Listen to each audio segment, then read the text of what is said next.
하나님 말씀 이제 짧은데요. 2절 말씀 같이 읽겠습니다. 마가복음 제13장 1절 그리고 2절입니다. 같이 읽어요. 시작. 예수께서 성전에서 나가실 때에 제자 중 하나가 이르되 선생님이여 보소서 이 돌들이 어떠하며 이 건물들이 어떠하니까. 예수께서 이르시되 네가 이 큰 건물들을 보느냐. 돌 하나도 돌 위에 남지 않고 다 무너뜨려지리라 하시니라. 아멘. 오늘은 보이는 것이 다가 아니다라는 제목으로 말씀을 전하고자 합니다. 지금 있는 이제 그 예루살렘의 한 모습입니다. 요 성벽이 되게 유명한데 이 성벽이 뭐라고 불리는지 아시죠? 통곡의 벽이라고 합니다.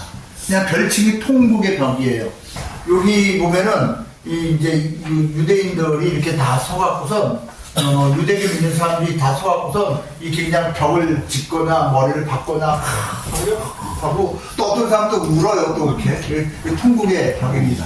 요 구멍으로 들어가면요 쭉 들어가면 태어나서 죽을 때까지 유대인의 성경 개신교 천주교 성경하고는 좀 달라요. 그 유대인의 성경을 한평생 연구하고 읽기만 하는 사람들이 모여서 그 성경 연구하는 장면들이 보입니다. 그 사람들은 평생 나라에서 돈을 내줘요. 그냥 이 사람들은 평생 하는 게 성경 연구하고 또 읽고 그리고 이제 나라에 대해서 기도하고 그리고 이제 애 많이 낳는 게 이 사람들은 하는 일입니다. 애를 많이 낳아야지 유대인들이 이스라엘이 이제 전부 부강해진다 생각하니까 이렇게 하는 것이죠. 이거는 금빛인데 뭘 것 같습니까? 느낌이 딱 오죠?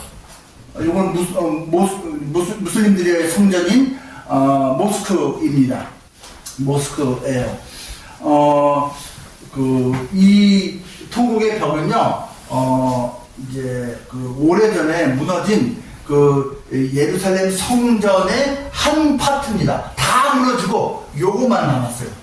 예, 요거만 남았어요. 근데 오늘 여기서 말씀하죠. 예수님께서요, 제자들이 이 어마어마한 규모의 성전이 2000년 전에 이제 세워졌는데, 그것을 보면서, 예수님, 어마어마하지 않습니까? 이 성전 우람하지 않습니까? 했는데, 아니, 다 무너질 거야. 말씀하셨어요.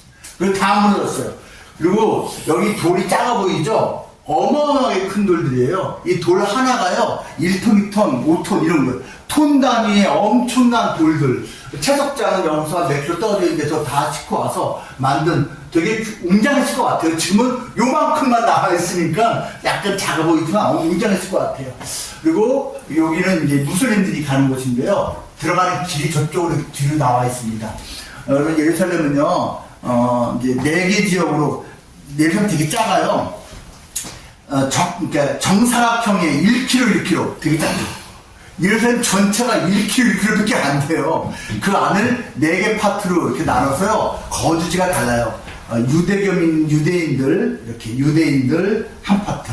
이 파트는, 천주교 믿는 파트. 세 번째는 개신교 믿는 파트. 네 번째는 이슬람교 믿는 무슬림들 파트여서요, 싸우지 말라고 구획을 정해서 거주를 하고 있습니다. 근데 시장이나 뭐 이런 것들은 공동을 이용을 하지요. 보이는 것이 다가 아니다. 오늘 제목을 왜 이렇게 제가 잡았을까요? 제자들이 성전복이 이렇게 대단하지 않냐고 막 은근히 자랑하듯이 예수님한테 말하는데 예수님이 야, 저거 대단한 것 같아. 이럴 줄 알았는데 아니, 이거 완전 무너진다? 이거 너무 좀 차가운 대답을 하셨어요. 예수님은 장차 있을 일이 미리 내다보신 겁니다. 근데 여기 놀랍게도 예루살렘 성전이 무너진 게 이게 첫 번째 사건이 아닙니다. 이 제자들이 예수님이 이 성전이 무너진다고 그때 엄청 놀랐을 거예요. 마음속으로. 왜 놀랐냐면요, 유대인들에게 있어서 성전은 하나님 임재의 상징이며 구원과 축복의 통로예요. 이거 그냥 알아두시면 돼요. 유대인들에게 있어서 성전은 하나님 임재의 상징, 구원과 축복의 통로. 근데 아니, 이 어마어마한 성전을 보면서 예수님은 무너져. 그럼 이게 다 부인된 거잖아요. 되게 놀랐을 거란 말이에요. 근데 여러분, 지금 그 생각 살짝 들지 않으세요? 유대인들이 지금도 이렇게 믿고 있어요. 지금도요. 이렇게 믿고 있으면 왜 저 무너진 게 예수님 그 직후에 무너졌는데 2000년 동안 성전을 재건을 안 했을까? 궁금하지 않습니까, 여러분? 2000년 동안 성전 재건할 시간이 없었어요. 유대인들은 2000년 동안 유럽 전역에 흩어져서 사는 디아스포라가 되었기 때문에 성전 재건할 기회가 없었어요. 그래도 1945년에 이스라엘이 건국되면서 유대인들이 다시 모이기 시작했는데 그때라도 성전 지으면 된 거 아니냐? 아니요. 성전을 지으면은 세계대전이 일어나는 거예요.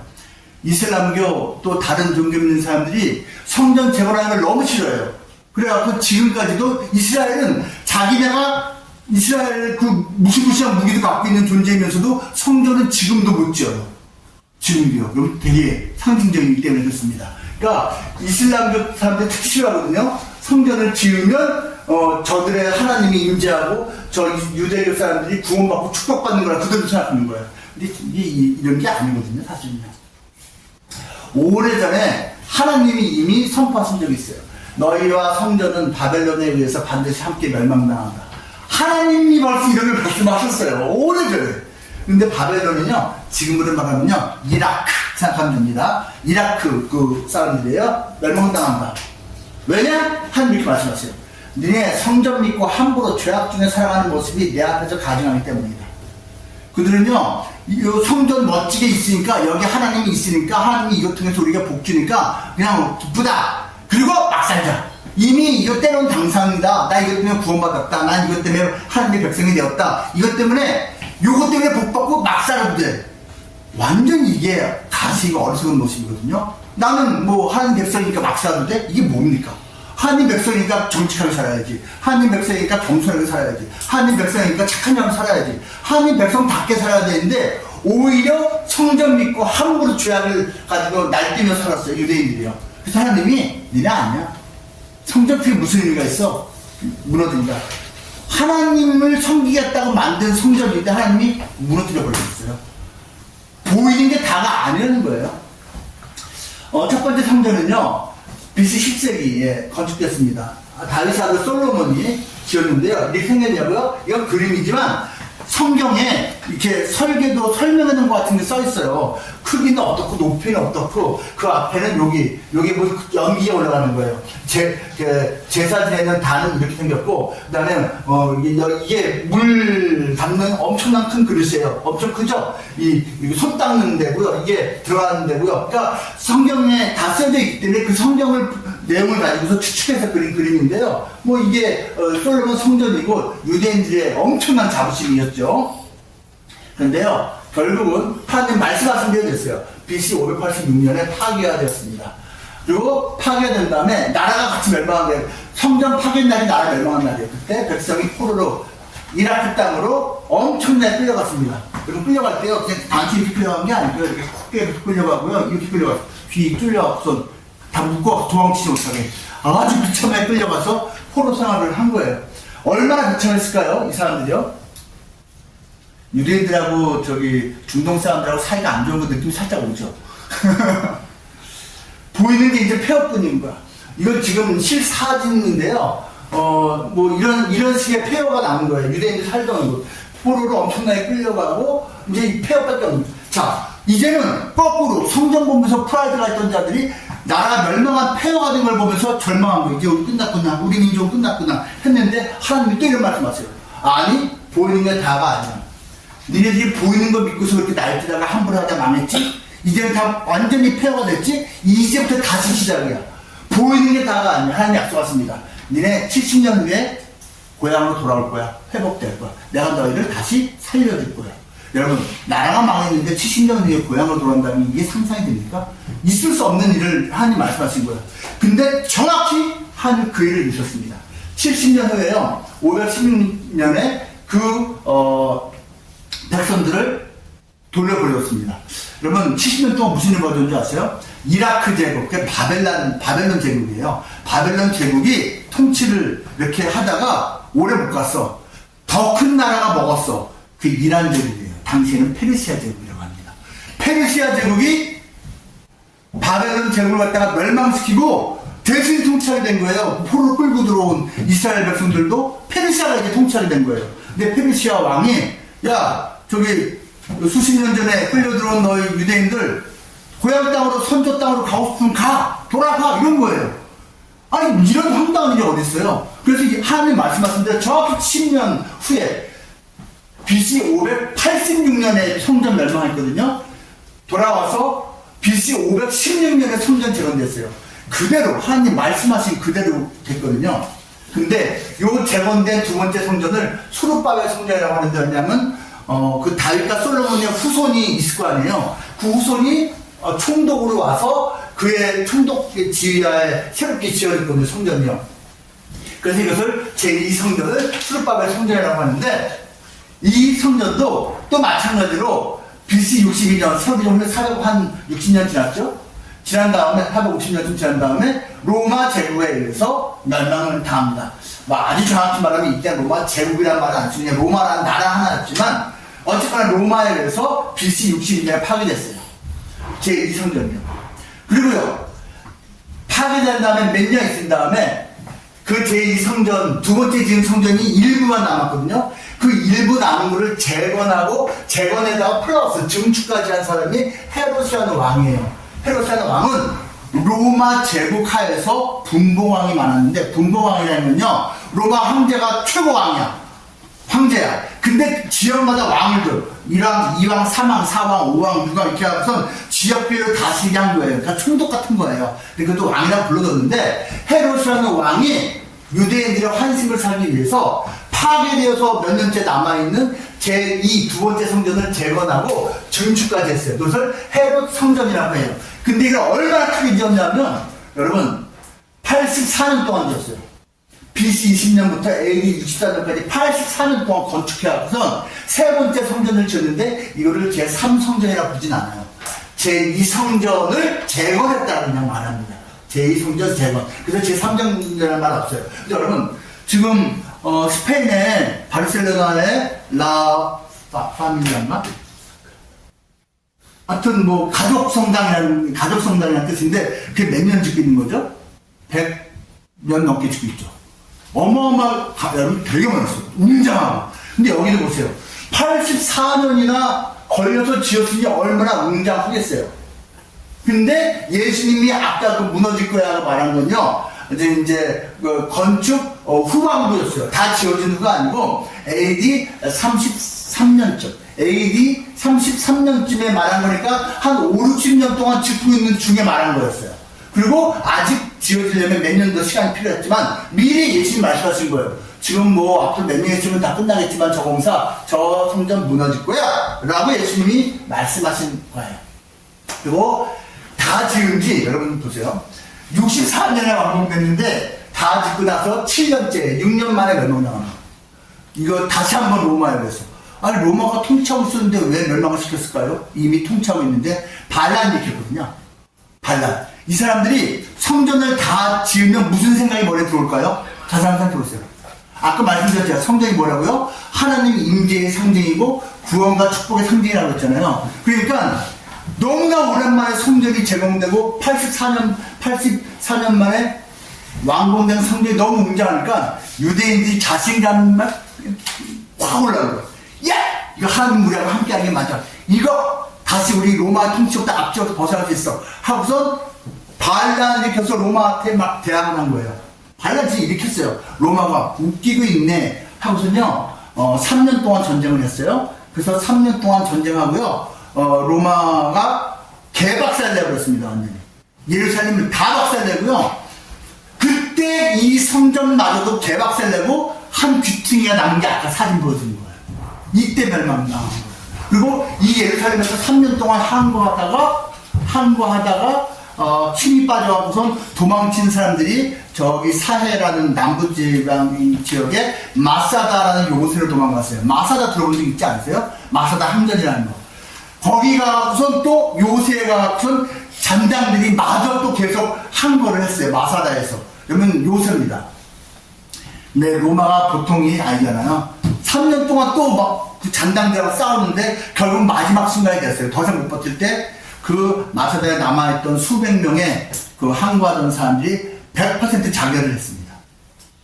그래서 마사다 항거는 되게 유명한 사건이고, 유대인들의 뭐 정신이랄까, 유대인들의 그 지기 싫어하는, 내가 죽을지언정 항복은 안 해라는 막 이런 거 있잖아요.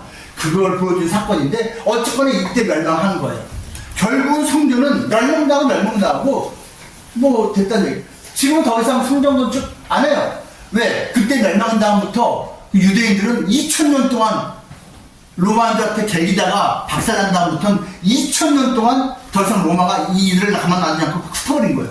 그래서 나라 없이 이 민족 사람들이 2000년 동안 떠던 거고요. 1945년에 2000년 만에 나라가 재건되어서 모였지만 성전을 짓지 않는다는 조건이었어요. 성전 지으면은 또 제3차 세계대전이 일어난다고 해서 지금까지도 성전을 못 짓고 있는 거예요.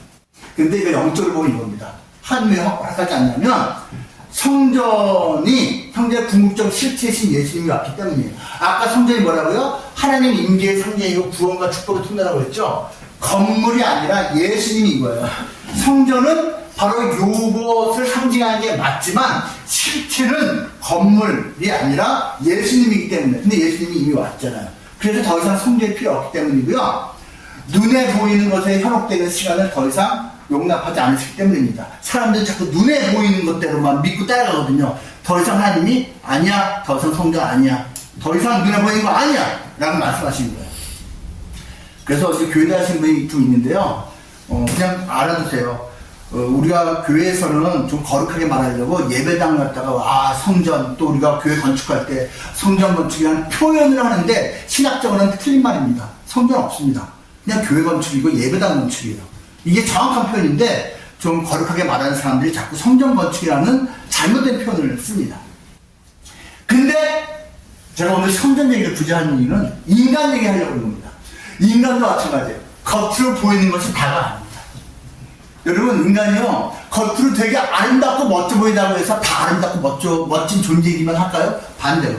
인간 중에 아주 폐허 같고 멸망당한 것 같고 아주 정말 안타까운 그러한 또 보기 싫은 모습을 하는 사람들도 있거든요. 그럼 그 사람들이 그 보기 싫고 안타까운 모습만 갖춘 게 그 사람의 다일까요? 아니라는 얘기예요. 어떤 사람의 아름다움 속에는 악함이 같이 있고 어떤 사람의 깨진 모습 속에는 아름다움이 같이 있다는 얘기입니다. 이 두 가지가 같이 있다는 거예요. 겉으로 보이는 게 다가 아니라는 거예요. 보이지 않는 어리석음이 우리 영혼 속에 있고 보이지 않는 아름다움도 영혼 속에 있고 선과 악이 함께 우리 안에 있다 라는 겁니다. 겉으로 볼 수가 보이는 데가 다가 아니라는 거예요. 이 영화 재밌습니다. 보십시오. 아메리칸 갱스타. 이 덴젤 워싱턴 연기 잘합니다. 물론 당연히 이 친구 러셀 크로우도 연기 잘하고요. 실제 있었던 얘기를 바탕으로 만든 겁니다. 프랭크 루카스라고 하는 실존 인물이었는데 이 사람이 1960년대 70년대 미국의 마약 왕이었습니다. 마약 왕. 뭐 얼마 전에 한국 사람 박광렬 씨 잡혀왔죠. 마왕이라고. 급이 비교가 안 됩니다. 미국을 다 잡아버렸습니다. 이 사람은 어떻게 마약을 만들었냐면요. 직접 제조하고 이 사람 지금 마약갱들은 중남미에서 만들어진 걸 수입을 해갖고서 유통을 시키는데 이 인간은 제주에서 그냥 지가 가져왔어요. 어디서 제조했냐? 지금도 마약의 우범지라고 불리는 동남아시아 트라이앵글이라는 지역이 있습니다. 거기에요. 거기에서 계약을 맺고 아예 그냥 유통을 했어요. 그리고 요 기간이 베트남 전쟁이었는데요. 1960년대 후반과 70년대 초반까지 베트남 전쟁 기간 동안에 그 베트남 전쟁에 사용되는 항공기, 수송기를 이용해서 마약을 갖다가 들여왔어요. 그러니까 군부에 그냥 이렇게 맺은 커넥션이 있다는 얘기죠. 어마어마하게 큰 유통을 하던 마약 왕이었고 아주 암적인 존재였죠. 미국이라는 사회에. 이를 잡기 위한 형사. 근데 결국 잡히게 됩니다. 제가 이걸 얘기하면요. 이 사람이요. 이 프랭크라는 사람이 엄청 사람이 괜찮아요. 되게 매력적이에요. 가족 엄청나게 돌봅니다. 한 사람 한 사람 케어하고요. 엄마 말 정말 잘 들어요. 엄마랑 같이 사는데 엄마 말 정말 잘 듣고 아침 5시에 일어나서 경건하게 하루를 시작합니다.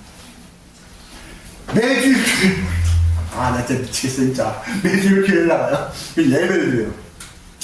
빈민구제 모범이에요. 돈 많이 벌잖아요. 가난한 지역마다 일부러 그냥 먹고 싸갖고 엄청나게 많이 뿌립니다. 자기가 너무 가난하지 않기 때문에 가난한 사람들. 아내를 사랑해요. 이 여자 저 건드리지도 않아요. 우와! 한 여자 자기 아내를 사랑하고 헌신적이에요. 뭐 조카도 진로 상담해 주는데 조카 중에 하나가 야구에 소질이 있는데 자꾸 이상한 길을 빠지려고 그래. 맞고 야구 저 메이저에 보낼 수 있게 그 되게 재능 개발해주고 지혜 발휘해주고 진짜 괜찮은 리더입니다. 진짜 괜찮은 리더예요. 근데 저 리더가 비즈니스를 뭐하냐면 아무렇지도 않게 살이네요. 사람 목숨이 파리 목숨이에요. 돈으로 경찰을 냈어요. 마약으로 수많은 인생 파멸. 겉으로 볼 때는 정말 괜찮은 크리스찬이고 그런데 실제로 비즈니스 하는 현장에서는 너무 악한 자예요. 이 두 가지가 같이 있어요. 그러니까 이걸 모르는 그 엄마는 너무 뿌듯한 거야. 내 아들 교회도 잘 다녀, 돈도 잘 벌어, 착한 일도 많이 해, 가족도 잘 챙겨, 엄마 말하면 다 들어. 내 아들 최고. 겉으로 와서 모르는 거니까요. 나중에 이제 잡히죠. 잡혀가거든요. 70년 형을 먹습니다. 70년 형이면 죽어라 이거죠. 근데요, 실질적으로 12년밖에 안 살아요. 왜냐하면 마약의 전문가니까 FBI에서 자꾸 도움을 요청해요. 그래서 계약을 맺습니다. 그냥 짧게 자꾸 나오기로. 그래갖고서 지가 깔아놓은 마약 유통망을 박살내는데 또 제일 앞장서요. 그래갖고선 또 이바지를 해서 70년형이 12년형으로 줄어버리고 결국 나와서 장수합니다. 90살 넘게 삽니다. 실제로 있었던 이야기입니다. 여러분, C.S. 루이스가 지은 그 라니아 연대기라는 책 시리즈 7권 너무 재밌어요. 근데 다 영화로 다 나왔죠. 여러분 거기에 캐스피언 왕자의 곡의 한 파트인데요. 거기서 이 아슬란, 여러분 아슬란이 사자인 거 아시죠? 여러분 그 라니아 연대기에서요, 아슬란이 예수님의 상징입니다. 이건 성경에서 동물이 몇 가지 상징이 있는데 예수님 상징이 사자입니다. 그래서 이 사자 이름은 아슬란이라고 이제 거기서 명칭이 나오는데 아슬란이 이렇게 표현한 얘기가 나옵니다. 그 어린 주인공들에게 4명 남자가 나오잖아요. 이렇게 말합니다. 그대는 아담과 하와 부인에게서 나왔다. 그렇죠, 우리 모두가. 그리고 그것은 가장 가난한 거지라도 고개를 똑바로 쳐들도록 하기에 충분한 영광이며 또 한편으로는 이 땅에서 가장 위대한 제왕이라도 고개를 숙이도록 하기에 충분한 수치다 라고 말합니다. 여러분, 너는 인간이야. 이 뜻이 쉽게 말하면 넌 인간인데 너는 엄청난 영광스러운 존재야. 근데 동시에 너는 되게 수치스러운 존재라고 말합니다. 두 가지 모습이 인간에 다 있다라는 거예요. 예수님이 말씀하신 거예요. 아슬란이 말하는 거예요. 너 정말 소중해. 근데 너에게는 정말 나쁜 것도 있어. 이 두 가지를 동시에 아슬란이 말합니다. 이 표현을 이제 신학적으로 말하면 틴켈러라는 목사님이 이렇게 표현했습니다. 복음은 우리에게 두 가지 상반된 진리를 동시에 말하는 자. 상반된 두 가지 진리. 하나는 당시 너무나 부패해서 우리는 너무나 썩은 죄인이라서 하나님의 아들이 죽어야만 할 정도라는 것이고, 다른 하나는 당시 너무나 소중해서 하나님의 아들 예수님이 기꺼이 죽으실 정도라는 것이다. 이 정체성을 가질 때 비로소 우리는 사람들의 평가에 일비하지 않는 진정한 자유를 얻는다는 겁니다. 쉽게 말하면 이거예요. 누군가가 너무 교만해요? 그럼 이걸 일깨워주는 거예요. 당신 그렇게 교만하면 안 돼. 당신 죄인이야. 당신 속에 악이 있어. 그렇게 교만하면 안 돼. 이렇게 말해줘야 되는 거고, 너무나 절체병에 빠져갖고 나한테 살 가치가 없어. 나는 쓰레기야. 이런 사람한테 아니야. 네가 얼마나 소중한 존재인데 너를 위해서 한 아들이 죽었어. 넌 진짜 소중한 존재야. 라임을 말해줘야 하는 거예요. 우리 안에 이 두 가지가 같이 균형 잡혀 있을 때 교만하지도 않고 함부로 이렇게 낙심해서 두름에 절어서 그렇게 살지도 않는다는 이야기입니다. 잘 마음의 균형을 지킬 수 있는 것이죠. 이 두 가지 생각을 다 해야 한다는 거예요. 우리 안에는 지킬 박사와 하이디가 다 있습니다. 그럼 지킬 박사 하이디 씨 이거 뭐 소설 또는 뭐 영화 연극 보신 분 있으시죠? 이 지킬 박사가 똑똑해요. 착한 사람이에요. 근데 속에 내면에 또 음흉한 게 있어요, 사실은. 근데 그걸 평소에 이성으로 잘 컨트롤하는 거죠. 근데 약을 개발했는데 이 약을 먹고 나면 자기가 변해. 근데 속에 있던 이성으로 억제되었던 그 악한 것을 발현을 하는데 그 쾌감이 있는 거야. 내가 알려지지 않은 상태에서 나의 악을 발현하니까 이렇게 즐겁네? 기쁘네? 그래서 내가 이거 하면 안 되지. 이거 하면 안 되지. 하면서도 계속 먹어요. 아니야, 내가 컨트롤하면 돼. 내가 컨트롤하면 돼. 근데 시간이 지남에 따라 컨트롤이 안 돼. 약을 자기가 먹으면은 그게 변하지만 안 먹으면 되지. 이렇게 생각하는데 그게 컨트롤이 안 되는 거예요. 나중에는 하이드, 싹이 숨겨져 있는 내면의 악한 모습이 지킬박살 갔다가 완전히 묻어버립니다. 내 안에 있는 것이 어느 순간인가 내가 악을 조절할 수 없는 상태가 된다는 것이죠. 악을 처음부터 눌러버리지 않으면. 그러면 박광렬 씨가요, 그 마약왕이라는 사람이 지금 40대 후반이야, 이제 겨우. 근데 뭐 엄청난 부를 쌓았겠죠. 필리핀에서 몇 년형 먹은 줄 아세요? 60년형인가 먹었더라고요. 근데도 뭐 초호화로 거기서 감옥살이를 하고 있었다면서요. 우리나라에서 뭐 그래도 딱 요청해갖고 빼어봤대요.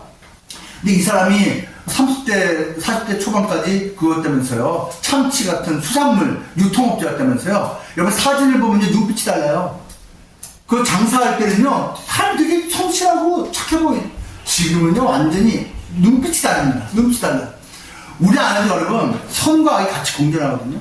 근데 이 악을 발현해도 나한테 아무 일도 안 생기는구나. 또 이 악을 내가 드러내니까 오히려 더 나에게 돈도 많이 벌고 내가 마음대로 할 수 있구나라는 걸 깨닫게 되면 사람들이 그걸 선택합니다. 내가 악을 행하는데, 내가 수치스러운 그 무언가를 행하는데 들키지만 않을 수 있다면 사람들이 그걸 선택합니다. 여러분 그거 아십니까?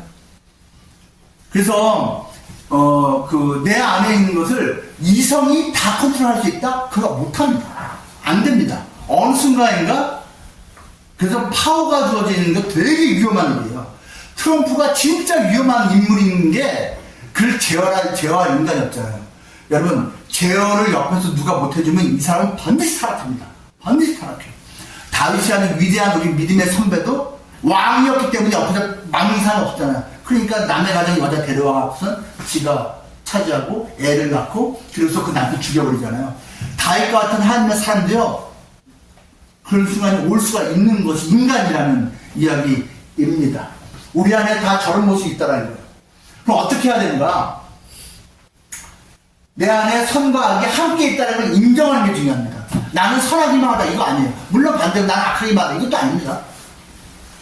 악을 이기고 선을 따르기 위해 싸워야 합니다. 그냥 저대로 되는 게 아니에요. 그러나 악을 완전히 이기고 선을 완전히 따르는 것은 나의 능력으로는 부족하다는 겁니다. 내 혼자만의 힘으로 안 돼요. 그걸 인정하라는 겁니다. 선악의 싸움에서 승리하기 위해서 인간에게는 반드시 도움이 필요합니다. 도움이 필요하다. 나 혼자만은 힘들다. 내 영혼의 DNA가 악과 불의가 없이 선과 의로만 가득 찬 DNA를 변화되기 위해서 완전한 DNA가 이식돼야 합니다. 내 힘으로는 힘들어요. 근데 누가 도와줘야 되는데 내 안에 있는 그 DNA가 완전한 의로움과 완전한 선함으로 바뀔 수 있도록 그 영혼의 DNA가 이식이 되면 되는 거예요. 되는 거예요. 그 완전한 영적 DNA는 오직 예수님만 갖고 있어요. 예수님의 DNA를 이식받으면 속사람이 변화되어서 삶이 거룩해집니다. 거듭난다는 것이죠. 내가 예수님을 받아들이면 그분이 나를 영원히 책임지십니다. 이게 이제 기독교의 핵심 가르침입니다. 우리 안에 있는 선과 악, 좋은 아름다움과 추함이 다 있는데 예수님이 우리의 그걸 갖다가 다 완성시켜 주신다. 악한 것은 제거해 주시고 선하고 아름다운 것을 갖다가 의로운 것을 갖다가 예수님께서 완성시켜 준다 라는 것을 믿는 게 기독교라는 거예요. 내 힘으로는 너무 부족하니까 예수님이 해주신다 라는 것입니다. 그리고 그것의 증거가 바로 이번 주일날 보낸 부활절, 예수님의 부활이라는 것입니다. 죽음마저도 이기신 분이 못하신 게 어디냐. 죽음마저도 이기실 수 있는 분이시니까 모든 걸 할 수 있다는 걸 입증하신 것이다. 그것을 기독교인들은 믿는 것이죠.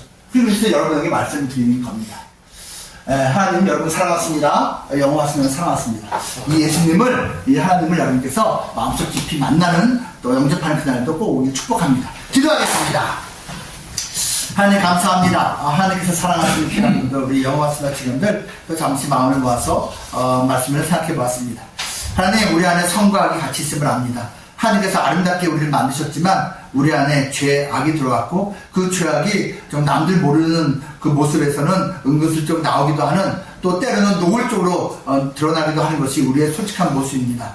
주님, 우리는 좀 더 의롭고 싶습니다. 좀 더 선하게 살기 원합니다. 아름답게 인생을 살기 원합니다. 근데 원하는 데 되지 않고 내 안에 있는 그 하이드 씨가 자꾸 이렇게 나타나곤 합니다. 하나님 우리 불쌍하게 주옵소서. 그래서 우리에게는 하나님의 도우심이 필요합니다. 예수님이 일해 주심이 필요합니다. 여기 있는 한 분 한 분은 그 영혼을 붙잡아 주시고 그 삶을 붙들어 주시고 거룩하게 더 힘있게 멋지게 살아갈 수 있도록 주님께서 만들어 주시옵소서. 예수님의 영접함으로 예수님을 만남으로 그러한 일을 우리가 경험할 수 있음을 믿사오니 도와주시옵소서. 다음 만날 때까지도 이 귀하신 분들과 함께 하시길 바라며 예수님 이름으로 기도합니다. 아멘.